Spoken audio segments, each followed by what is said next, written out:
This episode of Investing Compass is brought to you by Milford. Milford's talented and globally experienced investment team aim to deliver strong, long-term returns while managing downside risks. They also invest in the same funds as their clients. Learn more and see the Milford Fund's product disclosure statements and target market determinations at milfordasset.com.au.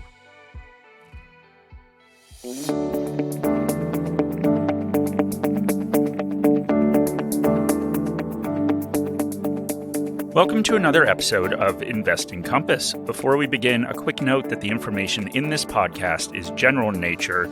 It does not take into consideration your personal situation, circumstances, or needs. So I am sitting across from a smiling Shani. And I'm always smiling. You are not always smiling, but you are smiling because you're about to go on vacation for 2 weeks. I am, yeah. You just came back from vacation for 2 weeks, but well, I'm in a much better position because I'm going. So yeah, no, that is true. So you're going to Sri Lanka. I am, yeah. So this is the longest I've been away from Sri Lanka. COVID kind of cooked things. So yeah, I mean, there's been like a coup since you left. So you think everything's going to be different? I don't know. I mean, I'm just sort of holding myself up at the beach and drinking coconuts. And apparently eating sandwiches, because Shani sent me a photo a couple minutes ago of a sandwich that had fried rice in it. It's very strange. I'm not going to be eating the sandwich, but it's very strange. Okay, doesn't scream out Sri Lankan food to me. But anyway, why don't we get into the episode, because the faster we finish this, the faster you can go on vacation. Don't think it works like that, but let's get going. All right. So Mark talks about income investing and dividends on this podcast quite a lot, and that is because it is the main goal of his investing strategy to receive dividends. That's right, Shani. So there are not many things that I have in common with John Rockefeller. I mean, at least I don't think so. But Rockefeller loved dividend, Shani. So that's one thing that we do have in common. And he has this quote. I don't have any good quotes about that, but he has this quote that says, "Do you know the only thing that gives me pleasure? It is to see my dividends coming in." Okay. And if the world's first billionaire was a fan of dividends, who would we argue, right, Mark? Yeah, no, I don't think it should be us. But I think my view on dividends is perhaps a bit more nuanced than Rockefeller's. And I guess I derive maybe some joy from seeing a dividend come in, but the actual joy comes from, of course, spending those dividends. And I will provide a little bit of context here. So I began my income investing journey when I was 22 years old, and that was during the wreckage of the dot-com crash. And I was still a really new investor. And of course, it was a crazy environment. There was all this irrational exuberance and nonsensical hype, and it was all crashing down around me and every other investor. And I was just looking for something more tangible. And what is more tangible than a dividend? Can't really think of much, Mark, but a dividend is a reminder that what we are doing as investors is real. We own real companies that generate real profits, and a portion of those profits are shared with us as the owners of the business. And that's really the appeal that I saw in dividends. So I was immediately hooked, and in this moment of clarity, I saw dividends as a pathway to independence at an age where I didn't really want to work for my entire life. And here you are 20 years later. Yes, and I am still working, but my dividend income is also contributing to traveling, which is something I enjoy a lot. Not that that's exactly unique. And it allows me to travel in a manner and quantity that I wouldn't be able to if I was just supporting that with my income. So that's a form of independence, right, Shani? Yeah. So today what we're going to do is outline the steps that Mark follows to build his income portfolio. And underpinning all of this is a common theme. There's a common theme in the approach to income investing or any investment strategy, and that is time. Yeah, and really successful investing is all about accruing the benefits that come with the passage of time and not wasting the opportunity that time affords. So saving and compounding for years and years is the pathway to success. So with that out of the way, let's get to step 1, balance dividend growth and current yield. Everything in life involves trade-offs, and income investing is no different. Many income investors search for shares with the highest current yield, thinking that that is the way to develop an income stream. And if you have time before you need that income, a better approach may be finding shares with a long runway of dividend growth ahead of them. So my revelation on dividends may have been a eureka moment for me, but developing my strategy took a lot of time in a spreadsheet. And what I initially used the spreadsheet for was to try to see the trade-off between dividend growth and a higher current yield. And high current yields can indicate a dividend trap where the market has bid down the share price because of fears that the dividend is unsustainable and will be cut. It is obvious that those situations should be avoided. But a high current dividend yield is often the result of a high payout rate. That means that more of the earnings generated are paid out in dividends, and this can leave less money to reinvest in the business, which may hamper future earnings and dividend growth. And it is worth noting here that there are some differences between the Aussie market and global markets. So because of franking credits, there's even more incentive for Australian investors to buy dividend-paying shares.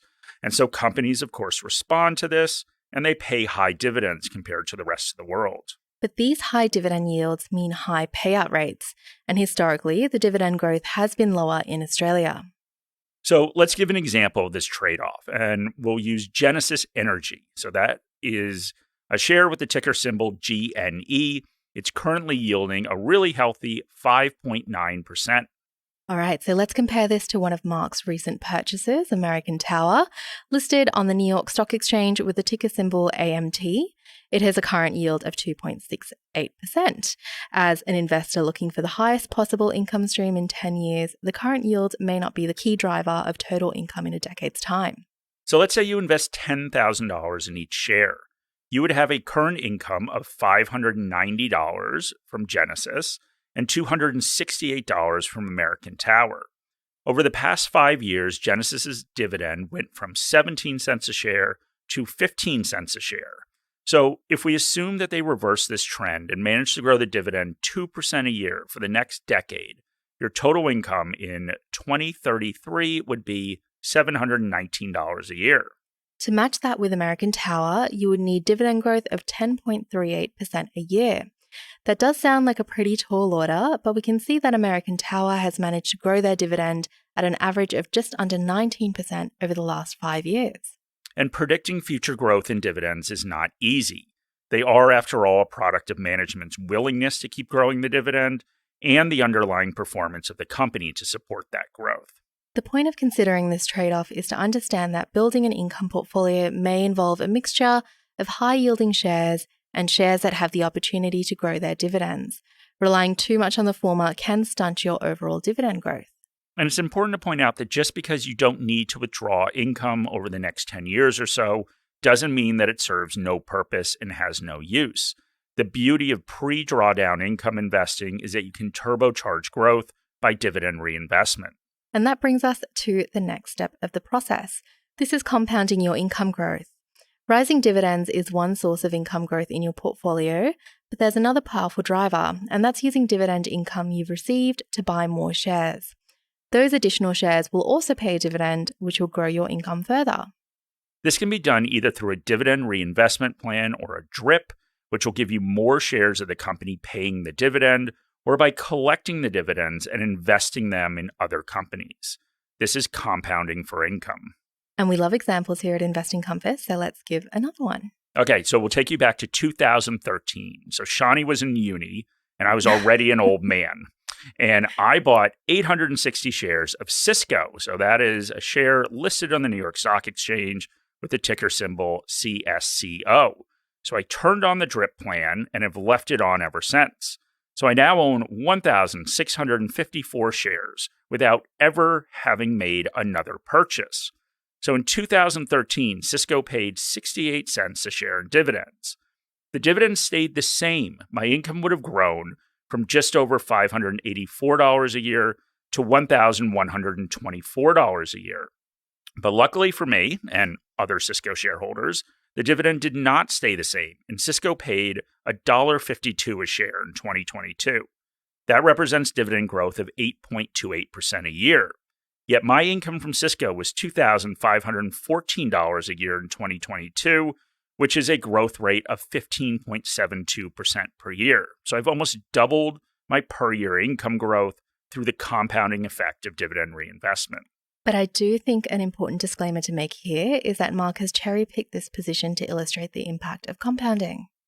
Yeah, no, exactly. It's like a flower still standing in the rubble, right, of the rest of my portfolio. But I thought giving a personal example would be more powerful. But like every investor, there have obviously been misses in my portfolio.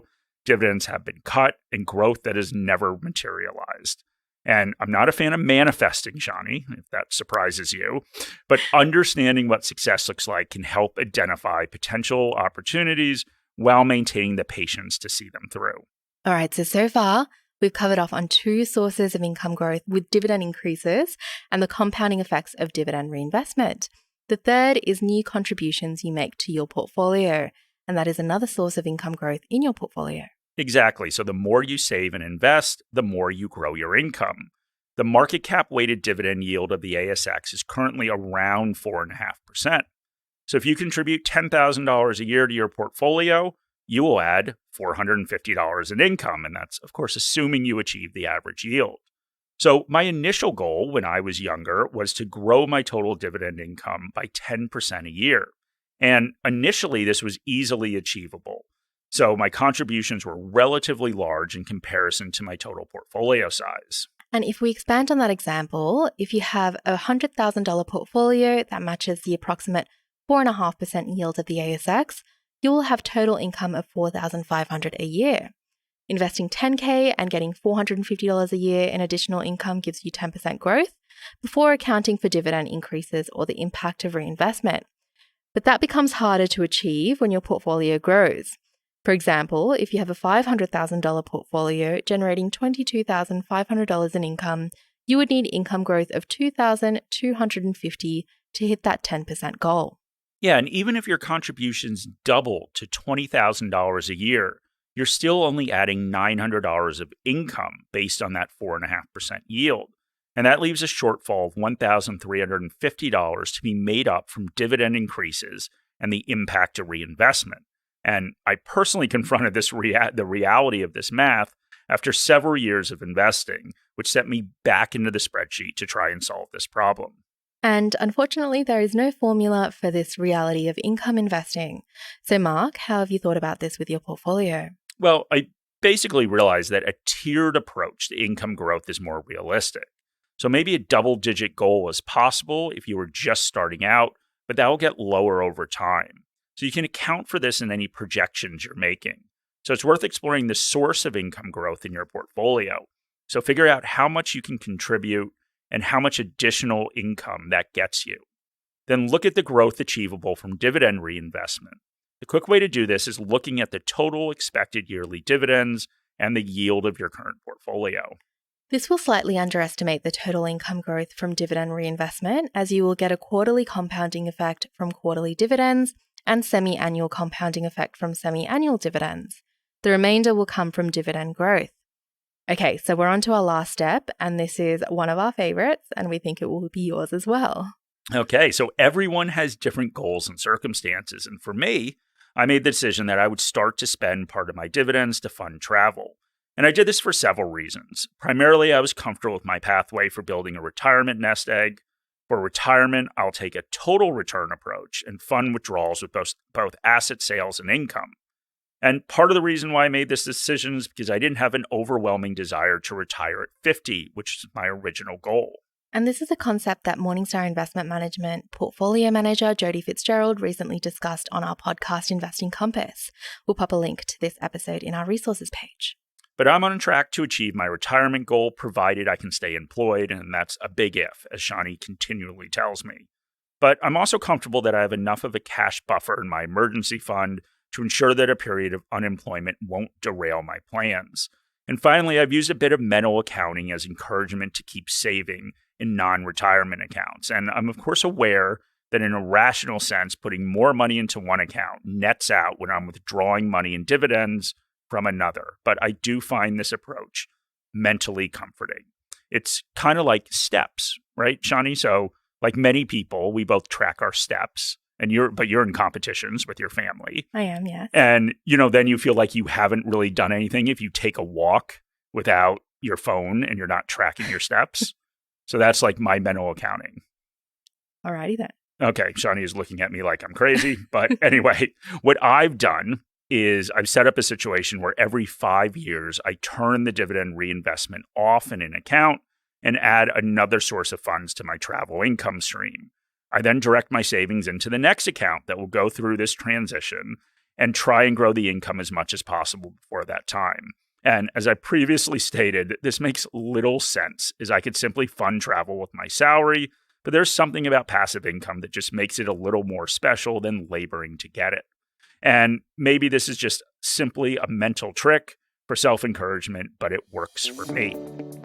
All right, so there we go. Shani is one step closer to her vacation and that sandwich with fried rice in it. So thank you very much for listening. If you have any questions or comments, my email address is in the podcast notes. And of course, we always love comments and ratings in our podcast app, or in your podcast app. Thank you.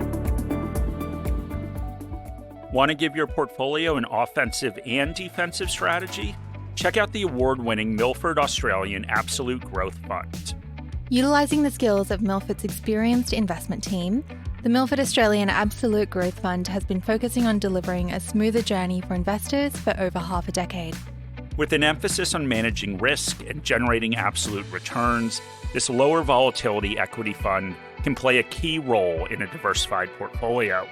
The fund strives for long-term capital growth while mitigating the ups and downs typically experienced when investing in share markets. Find the Milford Australian Absolute Growth Fund, ticker symbol MFOA, on your trading platforms or at milfordasset.com.au.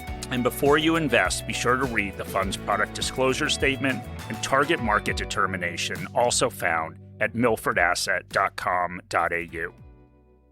Any advice in this podcast is general advice or regulated financial advice under New Zealand law, prepared by Morningstar Australasia Proprietary Limited and or Morningstar Research Limited, without reference to your financial objectives, situations or needs.